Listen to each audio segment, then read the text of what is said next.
Kod na grę otrzymałem od dewelopera, jednak wszystkie opinie padające w tym filmie należą wyłącznie do mnie. Zapewne wielu z Was miało okazję zagrać w Ghost Runnera od krakowskiego studia One More Level. Był to ciekawy koncept, niesamowicie szybka rozgrywka w trybie pierwszoosobowym, w której nawet najmniejszy błąd kosztował nas restart poziomu od checkpointu. Jednak pierwszy Ghost Runner, choć dopracowany pod względem mechanik, był grą, która miała dość niewielki budżet, ale i tak to nie przeszkodziło twórcom świetnie oddać cyberpunkowy klimat wieży Dharma. Gra się sprzedała, zdobyła popularność. Nic dziwnego, że studio rozpoczęło pracę nad sequelem, tym razem jednak przygotowując grę o wiele bardziej rozbudowaną niż poprzedniczka. Cześć, ja nazywam się Krzysztof Energik-Micielski, a to recenzja Ghost Runnera 2 w wersji na PC-ty. Zapraszam. Recenzja pierwszego Ghost Runnera nie pojawiła się na kanale, bo skończyłem ją sporo po premierze, więc recenzja dwójki będzie trochę w stylu jakby to była pierwsza odsłona. Będę oczywiście wspominał o tym co nowe, ale też opowiem o większości mechanik, które były już dostępne w pierwszej odsłonie. Historia kontynuuje wątki z pierwszego Duchobiegacza. Możemy przypomnieć sobie, co się stało z krótkiego podsumowania, które jest dostępne z poziomu menu. Tym razem mieszkańcy Dharma Tower mierzą się z nowym niebezpieczeństwem. To grupa złowrogich Ghost Runnerów, którzy nazywają siebie Ashura, a którzy wskrzeszają swojego wodza Mitrę. Wspólnie chcą zdestabilizować zastany porządek. Jack ponownie rusza do akcji, tym razem mając pomocników, jak i nowe gadżety. Historia jest całkiem niezła, widać, że budżet pozwolił na wplecenie cutscenek, jak i bazy, która pełni rolę huba. Tutaj pogadamy z innymi postaciami, które rozwiną sytuację, w której aktualnie się znajdujemy, ale da też dostęp do kupna perek, jak i specjalnego programu treningowego Ghost Runner, o którym powiem później. Jeśli nie mieliście okazji grać w Ghost Runnera, to gra FPP, którą podzielono na segmenty zręcznościowe, jak i walkę. To, co odróżnia grę od innych FPS-ów, to to, że nasz Cyber Ninja jest na jednego hita oraz to, że gra jest niesamowicie szybka. Ghost Runner 2 sprawdzi wasz refleks i umiejętność szybkiego reagowania niemal w każdym momencie. I tak, będziecie ginąć po kilkadziesiąt razy na poziom. Śmierć jest wpisana w DNA rozgrywki, jest nieunikniona i niezbędna, aby być lepszym. Jednak tutaj to nie irytuje, zachęca do kolejnych prób spróbowania innej taktyki. One More Level zadbało o to, abyśmy nie oglądali ekranów ładowania. Restart jest natychmiastowy. Naciśnięcie przycisku R od razu rzuca nas do ostatniego checkpointu. To bardzo ważny aspekt produkcji, bo 50-70 śmierci na poziom nie jest tutaj niczym szczególnie dziwnym. Zacznijmy od segmentów zręcznościowych. To błyskawiczne przemieszczanie się, bieganie po ścianach, wślizgi czy używanie linki. Momentów, gdzie gra sprawdzi naszą umiejętność błyskawicznego reagowania, będzie wiele. Tutaj trzeba łączyć umiejętności, aby mieć chociaż cień szansy. Gra ma szczodrze porozmieszczane checkpointy, ale wymaga od nas pokonania danego fragmentu w jednym pełnym, niezmąconym ranie i nie puści nas dalej, aż sobie z tym nie poradzimy. Jednak samo poruszanie się jest zrobione fenomenalnie. Wszystko w pewnym momencie zamienia się w kolorowy tunel, gdzie reagujemy niemal instynktownie, co zrobić i gdzie iść. Tutaj nie ma czasu na zastanawianie się i kombinowanie, liczy się szybkość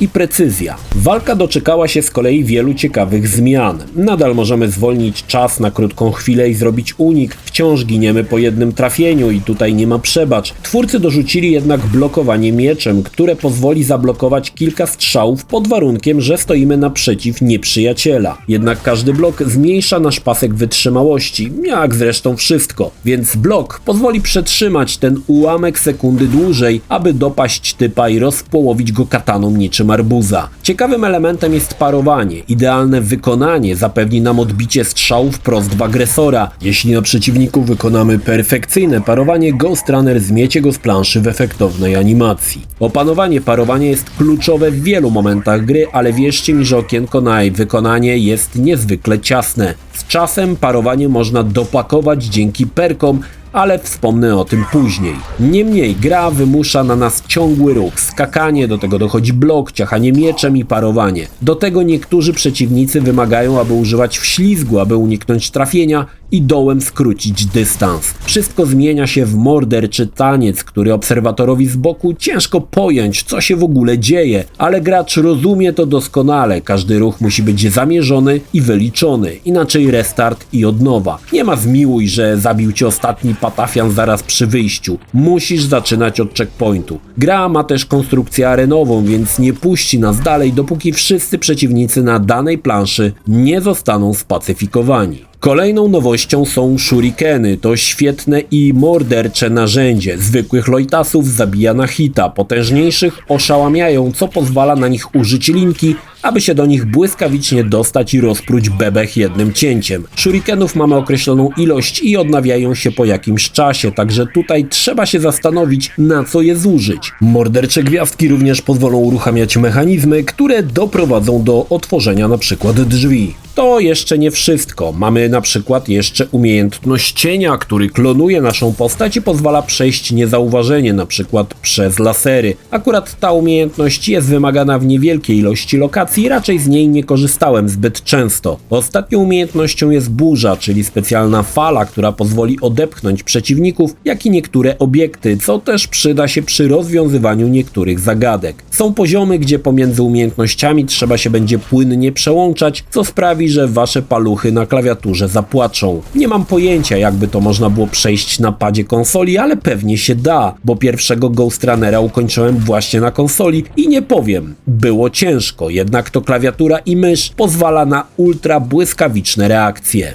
Warto wspomnieć jeszcze o przeciwnikach, bo mamy tutaj kilka nowości. Niemal każdy z agresorów to śmiertelne zagrożenie, nawet ci najbardziej podstawowi, którzy tempo biegną po prostej. Są goście, którzy strzelają pojedynczo, są tacy, którzy strzelają seriami. Typy z biczami, które rażą na odległość, grubasy z toporami puszczające fale po ziemi, czy mechy strzelające szerokim laserem, który może was dopaść niemal w każdym punkcie mapy, jeśli stoicie odsłonięci. Będą typy, co latają, tacy, co jeżdżą. Jest tutaj masa nowych przeciwników i dosłownie każdy rodzaj wymaga innej taktyki. Ale spokojnie, tą wypracujecie podczas rozgrywki. Największym bajerem, którego mogliście już doświadczyć, jest motor i poziomy jeżdżone i Jezusie Nazareński, jakie to jest dobre. Motor może pruć po ścianach, strzelać, odpalać turbo i tutaj również wymagany jest świetny refleks. Twórcy przygotowali niektóre poziomy jeżdżone wyjątkowo perfidnie, które sprawdzą nasz refleks i umiejętności. To, co było w demie, to jedynie czubek góry. Jazda motorem to chyba najfajniejsza część całej rozgrywki i dane nam będzie porządnie się na motorku wyhasać. I tutaj też znajdziemy świetne pomysły, na przykład jak przejechać przez barierę z laserem, czy walka z jednym bossem podczas podróży na motorze. Dodam, że pod koniec gry dostaniemy jeszcze jedną świetną rzecz, ale zostawię to dla was do odkrycia. Pamiętacie świetne cyberpunkowe miasto z części pierwszej, a w zasadzie wieżę Dharma? Tutaj widać, że budżet był większy, bo lokacje są bardziej okazałe, ba, nawet dostaliśmy jedną lokację półotwartą na pustkowiach za miastem, po których śmigamy motorem. Choć lokacja robi wrażenie, to poza kilkoma znajdźkami i 3 celami, to w zasadzie trochę zieje pustką, ale za to pozwala powyżywać się na motorku. Tak czy tak widać w Ghost Runnerze 2 większy rozmach, niemal w każdym momencie. Wspomniałem o perkach. Twórcy trochę zmodyfikowali tetrisowy wcześniejszy interfejs. Teraz za zebrane punkty kupujemy węzły, które możemy umieścić na płycie głównej, przy czym kolejne sloty płyty głównej odblokowujemy zbierając specjalne odłamki pamięci. Oznacza to, że jeśli chcesz uzyskać kolejne zdolności, no to musisz się trochę wysilić. Wśród perek znajdziemy sporo takich, które są niezwykle przydatne, na przykład przepotężna perka, która po udanym parowaniu zwalnia na chwilę czas. Podczas walk z bossami docenicie tą umiejętność, bo zabiera ogromną ilość energii przeciwnikom i wydaje mi się, że tutaj trzeba by było chyba to trochę stonować, bo ostatni bossik dzięki tej perce padł szybciej niż menel pod żabką po wygrzdzyleniu połówki nalewki czereśniowej. Niemniej perki zostały podzielone na odpowiednie kategorie jak ruch, miecz, shuriken i tak dalej. Pozwala to złożyć setup naszego bohatera wedle upodobań. Używasz więcej shurikenów, ładujesz w shurikeny. Bardziej bawi cię umiejętność ducha albo burzy, masz tutaj odpowiednie perki.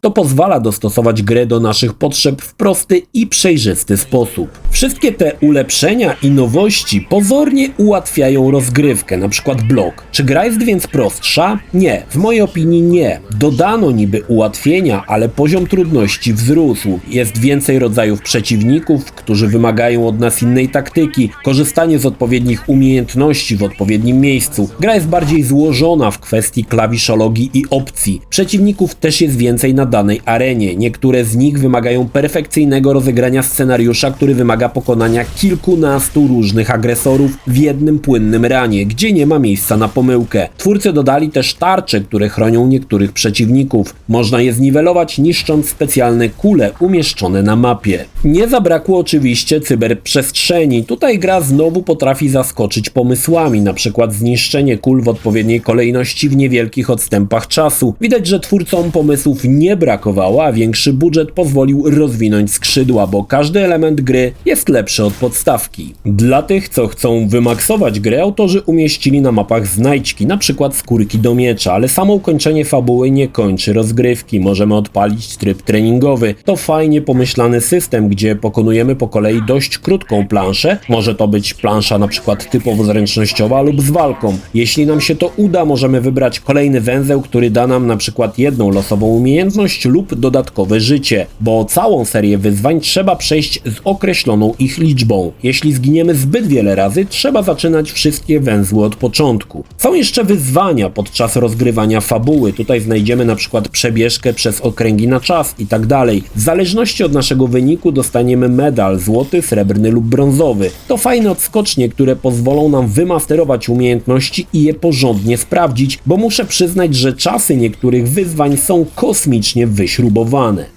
Ghost Runner 2 to przede wszystkim olbrzymia satysfakcja, kiedy po kilkunastu lub kilkudziesięciu próbach przechodzimy dany segment bez żadnego błędu. Doskonale też widać, jak im dalej w grze, tym stajesz się lepszy. Refleks się wyostrza, opanowane zasady znajdują ujście w morderczym tańcu Ghost Runnera, gdzie każdy ruch jest przemyślany i zaplanowany, bardzo często balansując na krawędzi porażki. To pompuje adrenalinę jak cholera i sprawia niesamowitą satysfakcję. Powiem krótko, Ghost Runner 2 jest zajebisty. Po części dlatego, że to coś zupełnie innego niż graliście do tej pory. Gra nawet względem pierwszej części jest tak rozbudowana, że tylko podstawy pozostały niezmienione. Czy mógłbym się do czegoś przyczepić?